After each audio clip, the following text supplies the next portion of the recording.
કોઈ પણ બિઝનેસનો સૌથી મોટો ખર્ચો કયો હોય?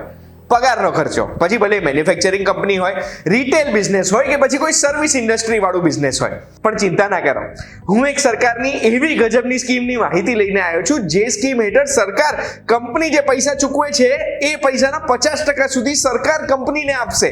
ફાયદો એમ્પ્લોયનો પણ છે, કંપનીનો પણ છે. અને આ સ્કીમની જો પૂરેપૂરી માહિતી જો તમે મેળવવા માંગતા હોય તો એના માટે ધ્યાનથી સાંભળજો.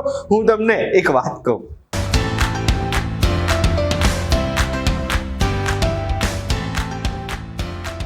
એક વાત કહું, આપનું સ્વાગત છે. મારું નામ છે ગુંજ ઠક્કર અને કંપની જે પૈસા ચૂકવે છે એમ્પ્લોયીને એની સામે જે 50% સુધી એમને સરકાર ચૂકવવાની છે એ બંને સ્કીમના નામ છે NAPS એટલે નેશનલ એપ્રેન્ટિસશિપ પ્રમોશન સ્કીમ અને મુખ્યમંત્રી એપ્રેન્ટિસશિપ ટ્રેનિંગ સ્કીમ.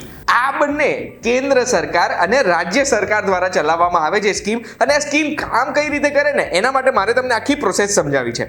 કોઈ પણ કંપની છે એની જે એન્ટ્રી લેવલ જોબ્સ હોય ને, જેમ કે data entry, telecalling, basic web development, basic digital marketing, basic accounting કે સ્ક્રીન ઉપર દેખાય છે એમાંથી બીજું કોઈ પણ એક કામ, એના માટે કંપની યુઝ્યુઅલી ગ્રેજ્યુએટ્સને હાયર કરતી હોય છે. હવે આ ગ્રેજ્યુએટ્સને હાયર કરે ને તો એના ઘણા બધા ગેરફાયદા છે, શોર્ટકમિંગ્સ છે.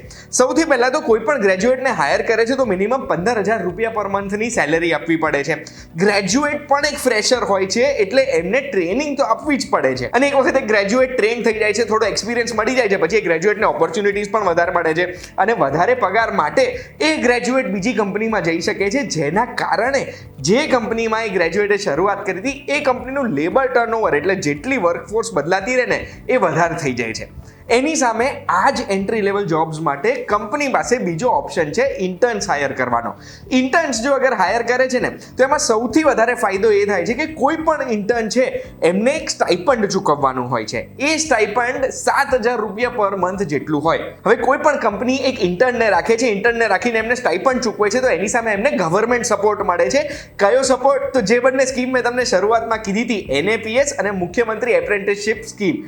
આ બંને સ્કીમ હેઠળ સૌથી પહેલા જો NAPS ની વાત કરું તો NSQF અલાઇન્ડ જેટલા બી કોર્સિસ છે ને એ કોર્સિસમાં કોઈ પણ કંપની જેટલું સ્ટાઇપન્ડ ચૂકવે છે એક ઇન્ટર્નને એના 25% કે પછી દર મહિને 1,500 રૂપિયા એટલે 1,500 રૂપિયા જેટલા, આ બંનેમાંથી જે રકમ ઓછી છે તેટલી રકમ કેન્દ્ર સરકાર આ કંપનીને ડાયરેક્ટલી આપી દેશે. અને મુખ્યમંત્રી એપ્રેન્ટિસશિપ ટ્રેનિંગ સ્કીમ છે ને એ સ્કીમ હેઠળ 1,500 થી લઈને 3,000 રૂપિયા પર ઇન્ટર્ન કંપનીને દર મહિને મળશે.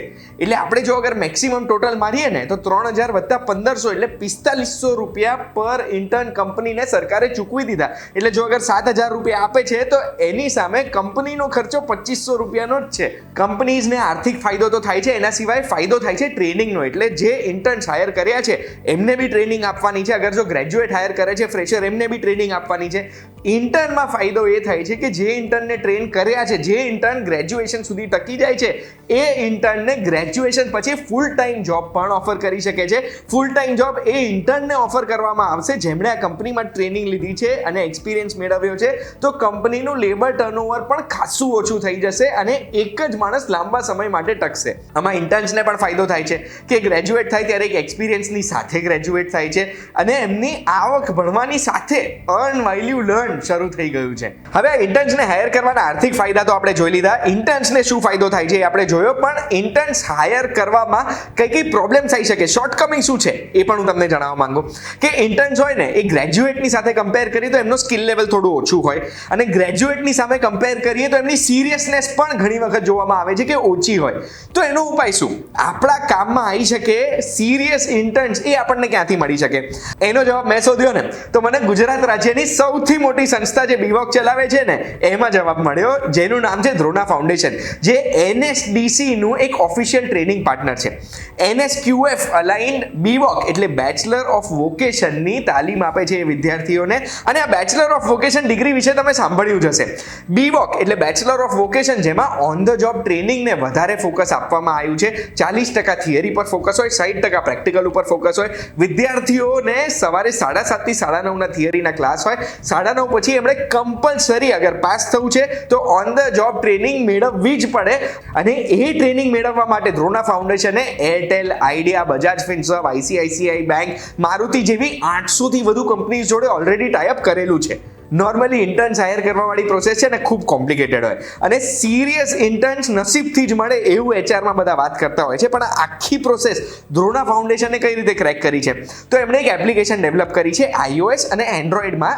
જે કંપનીઝ એમની સાથે જોડાય છે એ કંપનીઝ આ એપ્લિકેશનમાં પોતાની રિક્વાયરમેન્ટ પોસ્ટ કરે અને દ્રોણા ફાઉન્ડેશનની પ્લેસમેન્ટ ટીમ એમને એક ઇન્ટર્ન શોધી આપશે એ પોઝિશન માટે.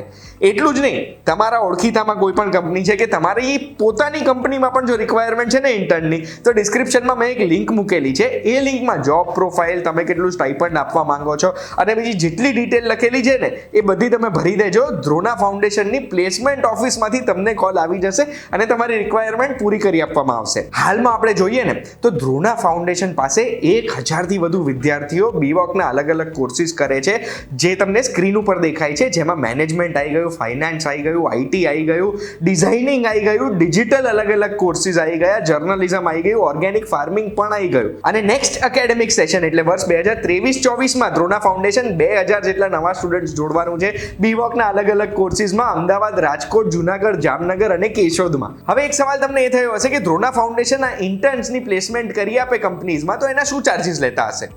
ફ્રી ઓફ કોસ્ટ છે. દ્રોણા ફાઉન્ડેશનનું મેઇન કામ બેચલર ઓફ વોકેશન ડિગ્રીને પ્રમોટ કરવાનું છે. એ બીજી કોઈ રીતે કોઈ પણ આર્થિક સહાય નથી લેતા કોઈ પણ કંપનીઝમાંથી.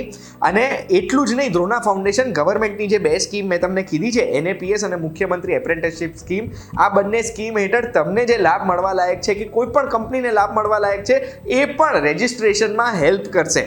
ફરીથી તમને યાદ કરાવું કે ડિસ્ક્રિપ્શનમાં એક લિંક છે. એ લિંકમાં એક ફોર્મ છે, જે ફોર્મમાં તમારે અગર તમારી કંપનીમાં ઇન્ટર્ન્સ રાખવા છે તો એની ડિટેલ્સ ભરી લેજો. એ ઇન્ટર્ન્સથી તમારી કંપનીનો અને એ ઇન્ટર્ન્સનો બેવનો ફાયદો થવાનો છે. આ વિડીયોની માહિતી ખૂબ જ જરૂરી છે. અગર તમને ગમી હોય તો લાઇક બટન દબાવતા જજો અને તમારા ધ્યાનમાં એવા કોઈ પણ વ્યક્તિ છે જે વ્યક્તિને આ માહિતી કામમાં આવી શકે તો એમને આ વિડીયો જરૂરથી મોકલજો. અને આવી જ માહિતી માટે VTVGujarati.com પર એક વાત કહું, જોતા રહેજો. આપણે ફરી મળીશું.